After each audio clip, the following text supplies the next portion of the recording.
Hello friends, hope you all are doing well and studying hard. So today is 4th of January and these are today's current affairs news.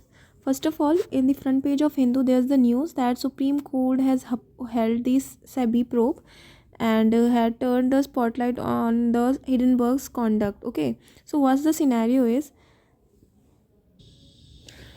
on last year 2023 January, Hindenburg, which is an American research firm, it published a report which alleged that Adani Group has manipulated its share price.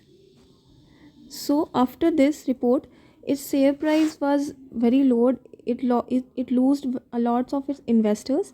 So in February, a PIL petition was filed in the Supreme Court for the direction to set up a committee, and this PIL was filed by the retired judges to investigate on the allegation. Okay, then the Supreme Court took it and it asked SEBI to look into the matter and to launch a probe with 2 months of allegation of stock price manipulation. Okay, then further what happens that Supreme Court grants SEBI its time sometimes and asked and asked to submit the report regarding the allegations and for the price manipulation. Okay, this was the whole story. So this all started due to the Hindenburg research. So in short, Hindenburg issued its report.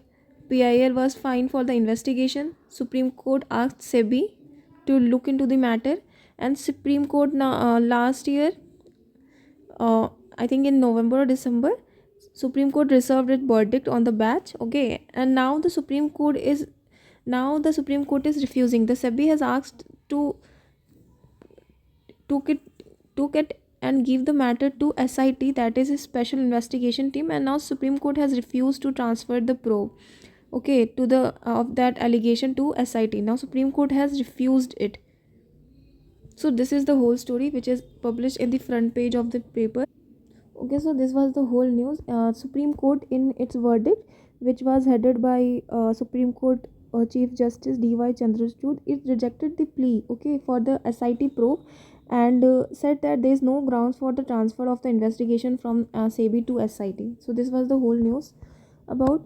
The second thing is recently an RTI reply was found which regarding the selfie booths of our honorable Prime Minister Narendra Modi, which has been installed in railways, and it said that these selfie booths cost 6 lakhs rupees. Okay, so after this RTI information which surfaced to the public domain, railways has tightened the RTI norm. Okay, so from this we have to understand that what this RTI is. So it's Right to Information Act, which was passed in 2005. Its objective is to ensure participatory democracy. Okay, so in exam when RTI questions are asked, if it is better to write its objective, and in objective we can write it ensures the participatory democracy. It empower citizen and promote transparency. Okay, so these are these objective. Then the reason for the adoptions of, what was the reason that RTI was adopted? So first of all, corruption, to low the corruption and the scandals which was happening in the country. There was international pressure, there was lots of activism which was going on in the nation. Okay, so these were the reasons due to which the RTI Act was passed. What are the challenges of it? So first of all, the population of India, large portion of population of India is illiterate and unaware about this act. So the majority of section of people can't exercise the right to information act. The other thing is different type of information is sought, okay, which has no public interest, and it in turn sometimes is used to misuse the law, and sometimes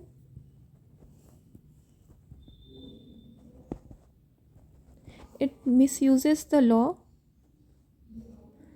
and harasses the public authority.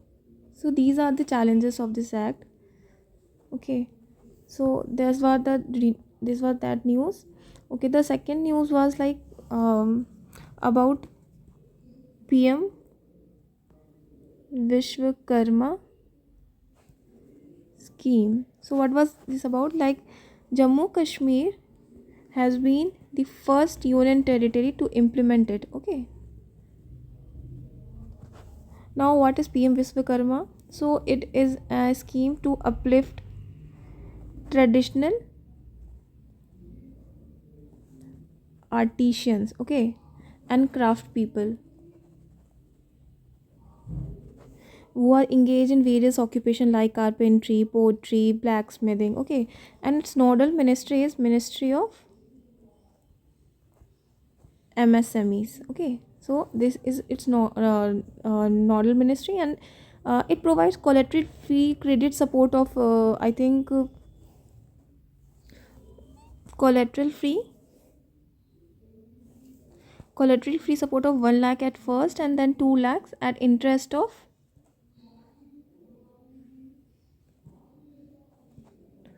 5%. So this was the news regarding PM Vishwakarma scheme. Then there is a study which has been came out, that is of Lancet study. It told that India record 9.3 lakh of cancer death, okay, and it is a very high number, and it is second highest in Asia. That is, in Asia, number of death due to cancer is highest seen in China, then India, and then in Japan. And in India, the largest case regarding cancers is due to TBL, and that is tracheal bronchus and lung, okay. So this was this news. And then the other news was that everyone, I think, would be have been aware that BRICS 2024 is taking place in Kazan, Russia, okay. Its motto is strengthening multilateralism for equitable global development and security. So this is the news regarding it, okay. Then other was this editorial regarding India's debt burden. So few months back there was an IMF report which said that the Indian government the debt of the Indian government could be 100% of its GDP by 2028. And after this report there was a lots of backlash from the present government, and finance ministry said that it would be the worst case scenario. So this editorial is regarding the global debt burden, and is putting India's perspective on it. So global debt, according to the article, global public debt,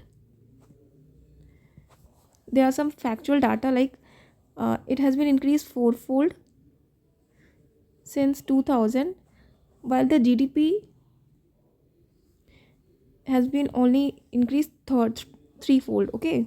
That was this. Then it told that developing countries account for 30% of total debt, out of which 90% of the loan is from China, India, and Brazil, okay. So this was the news. And also from India's perspective, 57.1% of the GDP of India at in 2023. So India had this amount of 57.1% of its GDP. India was under debt, okay. So that's what today's current affair. Thank you.